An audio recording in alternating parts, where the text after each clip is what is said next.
Hello every one.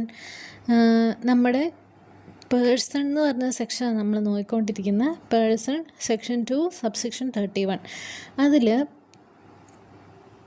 നാലാമത്തെ കാറ്റഗറിയാണ് firm എന്ന് പറയുന്നത്. Firm as a person. ഫേമിൻ്റെ സെക്ഷൻ എന്ന് പറയുന്നത് സെക്ഷൻ 2 സബ്സെക്ഷൻ 23 ആണ്. ഫേമിൻ്റെ സെക്ഷൻ എന്ന് പറയുന്നത് firm comes under the section 2 subsection 23. Meaning of firm.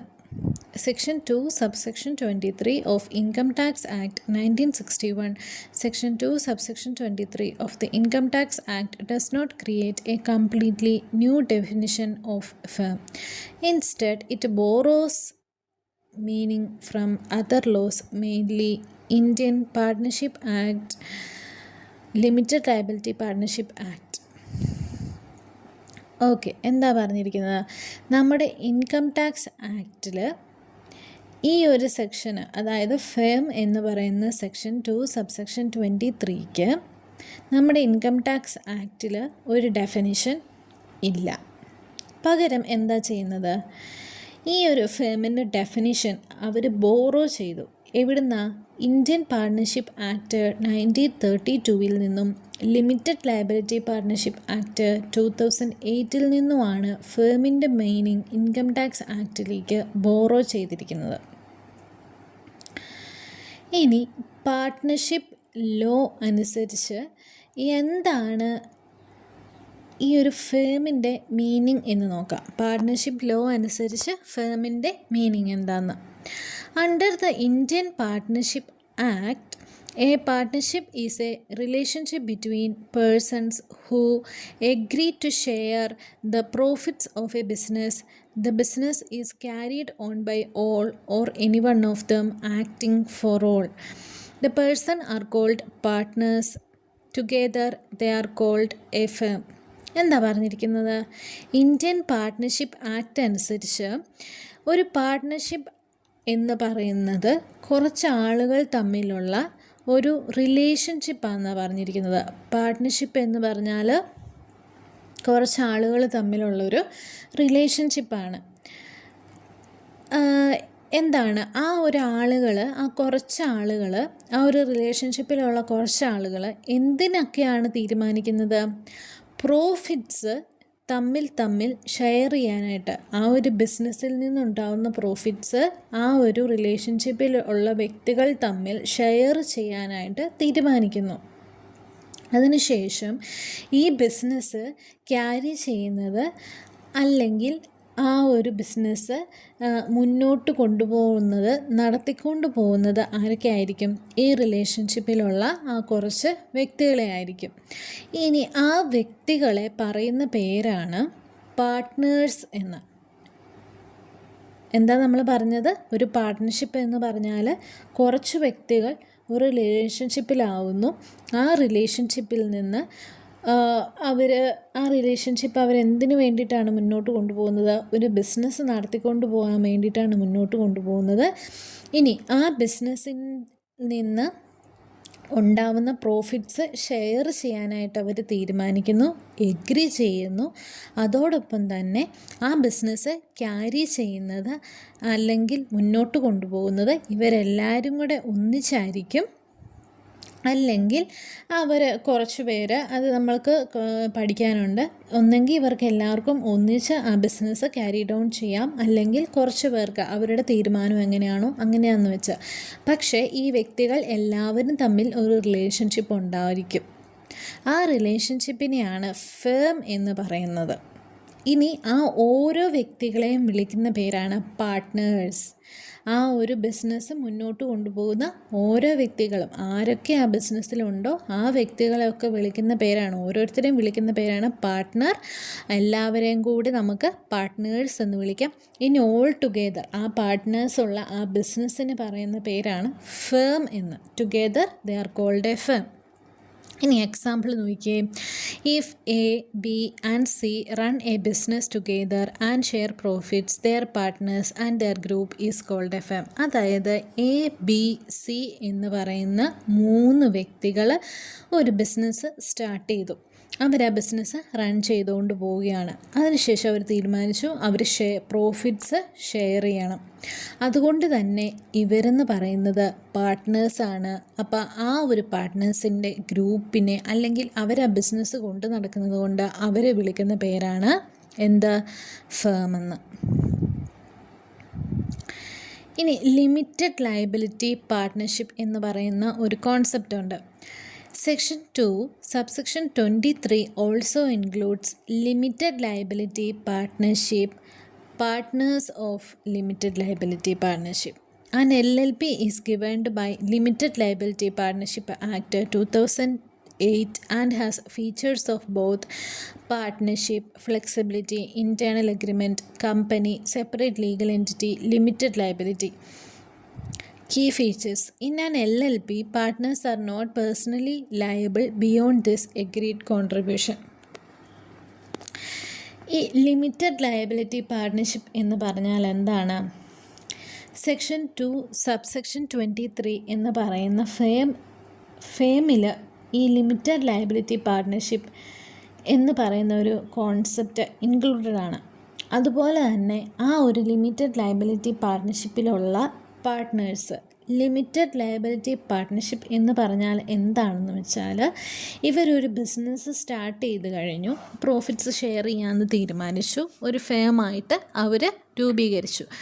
അതിനുശേഷം ഇവർ പ്രോഫിറ്റ്സ് ഷെയർ ചെയ്യാമെന്ന് തീരുമാനിച്ചതുപോലെ തന്നെ ലോസ് ഷെയർ ചെയ്യാമെന്ന് തീരുമാനിച്ചിട്ടുണ്ടാവും. അങ്ങനെ ഒരു ബിസിനസ് അവർ മുന്നോട്ട് കൊണ്ടുപോയി കഴിഞ്ഞുകൊണ്ടിരുന്നപ്പോൾ ഒരു സെക്കൻഡ് ഇയർ ആയി കഴിഞ്ഞപ്പോഴത്തേനും ലോസായി.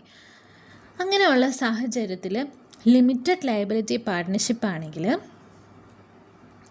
ഇവർ എഗ്രി ചെയ്തിരിക്കുന്ന ഒരു കോൺട്രിബ്യൂഷനിൽ അപ്പുറത്തേക്ക് അവർക്ക് ലയബിലിറ്റി ഉണ്ടാവത്തില്ല. ലയബിലിറ്റി 5 ലക്ഷം ആണെങ്കിൽ ഇവർ എഗ്രി ചെയ്ത ഒരു പോർഷൻ ഉണ്ടാവില്ല. എഗ്രി ചെയ്ത ഒരു കോൺട്രിബ്യൂഷൻ എന്ന് പറയുന്നത് 2 lakhs ആണ്. എല്ലാവരിൽ നിന്നും 2 lakhs ആണെന്നുണ്ടെങ്കിൽ ഈ ഒരു ലയബിലിറ്റി 2 lakhs മാത്രമേ പാർട്ട്നേഴ്സിലേക്ക് പോവുള്ളൂ. അതിനെയാണ് ലിമിറ്റഡ് ലയബിലിറ്റി പാർട്ട്ണർഷിപ്പ് എന്ന് പറയുന്നത്. ഇനി അതേസമയം അൺലിമിറ്റഡ് ലയബിലിറ്റി പാർട്ട്ണർഷിപ്പ് ആണെങ്കിൽ ഒരു ലോസ് ഉണ്ടായി കഴിയുമ്പം ആ ലോസ് ഉണ്ടായ ഫുൾ എമൗണ്ടിനും എല്ലാ പാർട്ട്നേഴ്സും ലയബിളായിരിക്കും. അതാണ് അതിൻ്റെ ഒരു പ്രത്യേകത എന്ന് പറയുന്നത്. An LLP is governed by Limited Liability Partnership Act 2008. ഈ ലിമിറ്റഡ് ലയബിലിറ്റി പാർട്ട്ണർഷിപ്പ് എന്ന് പറയുന്ന കോൺസെപ്റ്റ് ഗവേൺ ചെയ്യുന്നത് അല്ലെങ്കിൽ കൺട്രോൾ ചെയ്യുന്നത് എന്ന് പറയുന്നത് ലിമിറ്റഡ് ലയബിലിറ്റി പാർട്ട്ണർഷിപ്പ് ആക്റ്റ് ആണ്. 2008 രൂപീകരിച്ച ലിമിറ്റഡ് ലയബിലിറ്റി പാർട്ട്ണർഷിപ്പ് ആക്റ്റാണ് ലിമിറ്റഡ് ലയബിലിറ്റി പാർട്ട്ണർഷിപ്പ് എന്ന് പറയുന്ന കോൺസെപ്റ്റ് മുന്നോട്ട് കൊണ്ടുപോകുന്ന അല്ലെങ്കിൽ കൺട്രോൾ ചെയ്യുന്നത് അല്ലെങ്കിൽ ഗവേൺ ചെയ്യുന്നത്. ഈ ഒരു ലിമിറ്റഡ് ലയബിലിറ്റി പാർട്ട്ണർഷിപ്പിൻ്റെയും കമ്പനിയുടെയും ഫീച്ചേഴ്സ് ഉണ്ടാവും. എന്തൊക്കെയാണ്? ഫ്ലെക്സിബിൾ ആയിരിക്കും. അതായത് limited liability partnership always flexible ആയിരിക്കും. അതുപോലെ തന്നെ ഇതൊരു ഇൻറ്റേർണൽ എഗ്രിമെൻറ്റിൻ്റെ ബേസിസിലായിരിക്കും ഈ ഒരു പാർട്ട്ണർഷിപ്പ് ഫോം ചെയ്തിട്ടുണ്ടാവുന്നത്. അതുപോലെ തന്നെ ആസ് എ പേഴ്സൺ ഈ ഒരു ലിമിറ്റഡ് ലയബിലിറ്റി പാർട്ട്ണർഷിപ്പ് അല്ലെങ്കിൽ ഫേമിനെ ഒരു സെപ്പറേറ്റ് ലീഗൽ എൻറ്റിറ്റി ഉണ്ടാവും. കൂടാതെ തന്നെ നമ്മൾ പറഞ്ഞതുപോലെ ലിമിറ്റഡ് ലയബിലിറ്റി ആയിരിക്കും. ഇനി ഈ ലിമിറ്റഡ് ലയബിലിറ്റി പാർട്ട്ണർഷിപ്പിൽ പാർട്ട്നേഴ്സ് അവരുടെ എഗ്രീഡ് ആയിട്ടുള്ള കോൺട്രിബ്യൂഷൻസിന് ഇപ്പുറത്തേക്ക് ലയബിൾ ആയിരിക്കില്ല. അതാണ് ലിമിറ്റഡ് ലയബിലിറ്റി പാർട്ട്ണർഷിപ്പിൻ്റെ ഫീച്ചേഴ്സ് എന്ന് പറയുന്നത്. For income tax purposes, the laws goes a bit further. A minor admitted to the benefits. മൈനറിൻ്റെ കാര്യമാണ് നമ്മൾ പറയുന്നത്. A minor admitted to the benefits of partnership is also treated as a partner. Important. Under general law, a minor cannot be a full partner, but under income tax, a minor is treated as a partner for taxation. നമ്മൾ ഇതിനു മുമ്പ് പഠിച്ചായിരുന്നു. മൈനറിൻ്റെ case വരുമ്പം minor taxable ആണ്. പക്ഷേ as an assessee മൈനറിൻ്റെ tax pay ചെയ്യേണ്ടത് റെപ്രസെൻറ്റേറ്റീവ് അസസ്സയാണെന്ന് പറഞ്ഞായിരുന്നു. അത് തന്നെയാണ് ഫേമിൻ്റെ കേസിൽ വരുമ്പം പറയുന്നത്. എന്താ, മൈനർ ഒരു പാർട്ട്ണർഷിപ്പിൻ്റെ ബെനിഫിറ്റ്സിന് വേണ്ടി അഡ്മിറ്റഡ് ആയിട്ടുണ്ടെങ്കിൽ, അല്ലെങ്കിൽ മൈനർ ഒരു പാർട്ട്ണർഷിപ്പിൽ പാർട്ട്ണറായിട്ട് നിൽക്കുന്നുണ്ടെങ്കിൽ, പാർട്ട്ണറായിട്ട് ആക്ട് ചെയ്യുന്നുണ്ടെങ്കിൽ, എന്താണ്, ഒരു ജനറൽ ലോയുടെ കേസ് പറയുവാണെങ്കിൽ മൈനറിനെ ഒരു ഫുൾ പാർട്ട്ണറായിട്ട് കൺസിഡർ ചെയ്യില്ല, ജനറൽ റൂളാണെങ്കിൽ. പക്ഷേ ഇൻകം ടാക്സിൻ്റെ അണ്ടറിൽ ടാക്സേഷൻ പർപ്പസസിന് വേണ്ടിയിട്ട് എന്താണ്, ഈ മൈനറിനെ ഒരു പാർട്ട്ണറായിട്ട് തന്നെയാണ് കൺസിഡർ ചെയ്യുന്നത്. Minor is A partner under income tax. പക്ഷേ ഇതിലൊരു ക്ലോസ് ഉള്ളത് എന്താണെന്ന് വെച്ചിട്ടുണ്ടെങ്കിൽ, മൈനറിന് ഇൻകം അല്ലെങ്കിൽ വെൽത്ത് ടാക്സബിൾ ആണെങ്കിലും ഇദ്ദേഹത്തിൻ്റെ ടാക്സ് റിട്ടേൺ ഫയൽ ചെയ്യുന്നതും അതുപോലെ തന്നെ ടാക്സ് പേയ്മെൻറ്റ് നടത്തുന്നതും ഒക്കെ എന്ന് പറയുന്നത് റെപ്രസെൻറ്റേറ്റീവ് അസസ്സീസ് ആയിരിക്കും.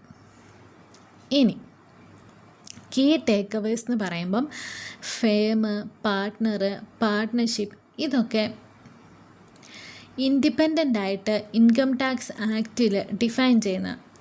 Firm, partner and partnership are not independently defined in the income tax act. Their meaning are adopted from Indian Partnership Act 1932, LLP Act 2008. LLP is treated similar to a firm for tax purposes. LLP is treated similar to a firm for tax purposes. Even a minor admitted to benefits is treated as a partner for taxation. ഇതിൽ പറഞ്ഞിരിക്കുന്നത് എന്താ, firm, partner, partnership എന്നിങ്ങനെയുള്ള concepts ഒന്നും income tax ആക്റ്റിൽ പ്രോപ്പറായിട്ട് define ചെയ്തിട്ടില്ല. പക്ഷേ അവർ borrow ചെയ്തിരിക്കുന്നത് Indian partnership act 1932 നിന്നും LLP ആക്ട് 2008 നിന്നുമാണ് കോൺസെപ്റ്റ്സ് ബോറോ ചെയ്തിരിക്കുന്നത്. അതുപോലെ തന്നെ LLP ഒരു ടാക്സ് പർപ്പസസിന് വേണ്ടിയിട്ട് ഫേമിന് സിമിലറായിട്ട് തന്നെയാണ് ട്രീറ്റ് ചെയ്യപ്പെടുന്നത്. ലിമിറ്റഡ് ലയബിലിറ്റി പാർട്ണർഷിപ്പ് എന്താണ്, ടാക്സ് പർപ്പസസിന് വേണ്ടിയിട്ട് ഒരു ഫേം, അതായത് പേഴ്സൺ ആയിട്ട് തന്നെയാണ് കൺസിഡർ ചെയ്യുന്നത്. അതാണ് പറയുന്നത് ഫേം എന്ന് പറയുന്ന ഒരു കോൺസെപ്റ്റ് ഇൻക്ലൂഡ് ചെയ്യുന്നത് 2 ടേക്ക് അവേസാണ്. As defined under partnership act 1932 as defined under the limited liability partnership act 2008 ആണ്. അതുപോലെ തന്നെ മൈനറിൻ്റെ കേസ് നമ്മൾ പഠിച്ചു. അഡ്മിറ്റഡ് ടു ദ ബെനിഫിറ്റ്സ് എന്ന് പറഞ്ഞാൽ എന്താ, നമ്മുടെ പാർട്ട്ണർഷിപ്പിൽ നിന്നുള്ള ബെനിഫിറ്റ്സ്, അതായത് ഇൻകം മൈനറായിട്ടുള്ളൊരു പാർട്ട്ണറിന് പോകുന്നുണ്ടെങ്കിൽ ഇൻകം ടാക്സ് ലോ അനുസരിച്ച് ആ പാർട്ട്ണറിനെ നമ്മളൊരു പാർട്ട്ണറായിട്ട് തന്നെയാണ് കൺസിഡർ ചെയ്യുന്നത്. മൈനർ ആയതുകൊണ്ട് പ്രത്യേകിച്ച് കൺസെഷൻസ് ഒന്നുമില്ല. ഇനി ഇത്രയും നമ്മൾ പഠിച്ചതിൻ്റെ സമ്മറി പറയുവാണെങ്കിൽ, a firm is a group of persons, partners who agree to run a business and share profits. This includes both traditional partnerships, limited liability partnerships, and for tax purposes, even a minor enjoy partnership benefits is treated as a partner. എന്താ പറഞ്ഞിരിക്കുന്നത്, നമ്മുടെ partnership അല്ലെങ്കിൽ ഫേമിൻ്റെ definition നമ്മൾ പഠിച്ചു. Section 2 subsection 23 എന്ന് പറയുന്ന definition നമ്മൾ പഠിച്ചു. ആ ഡെഫിനിഷൻ അനുസരിച്ച് ഒരു ഫേം എന്ന് പറയുന്നത് ഒരു ഗ്രൂപ്പ് ഓഫ് പേഴ്സൺസ് ആണ്. ആ പേഴ്സൺസ് തമ്മിൽ ഒരു റിലേഷൻഷിപ്പ് ഉണ്ടാവും. ആ ഒരു പേഴ്സൺസിനെ നമ്മൾ പറയുന്നതാണ് പാർട്ട്നേഴ്സ് എന്ന് പറയുന്നത്. ഇവർ എഗ്രി ചെയ്യുന്ന എന്തിനാണ്, ഒരു ബിസിനസ് ഒരുമിച്ച് റൺ ചെയ്യാമെന്നും അതുപോലെ തന്നെ ആ ബിസിനസ്സിൽ നിന്നുണ്ടാകുന്ന പ്രോഫിറ്റ്സ് ഒരുപോലെ ഷെയർ ചെയ്യാമെന്നും തീരുമാനിക്കുന്നു. ഈ ഒരു ഫേമിൽ ഇൻക്ലൂഡ് ചെയ്യുന്നത് ട്രഡീഷണൽ പാർട്ട്ണർഷിപ്പ്. അതായത് ട്രഡീഷണൽ പാർട്ട്ണർഷിപ്പ് അതായത് ഉദ്ദേശിക്കുന്നത് എന്താണെന്ന് വെച്ചാൽ, as defined under the partnership act 1932. Partnership act 1932 അണ്ടറിൽ ഫോം ചെയ്തിട്ടുള്ള ഫേംസിനെയാണ് ട്രഡീഷണൽ പാർട്ട്ണർഷിപ്സ് എന്ന് പറയുന്നത്.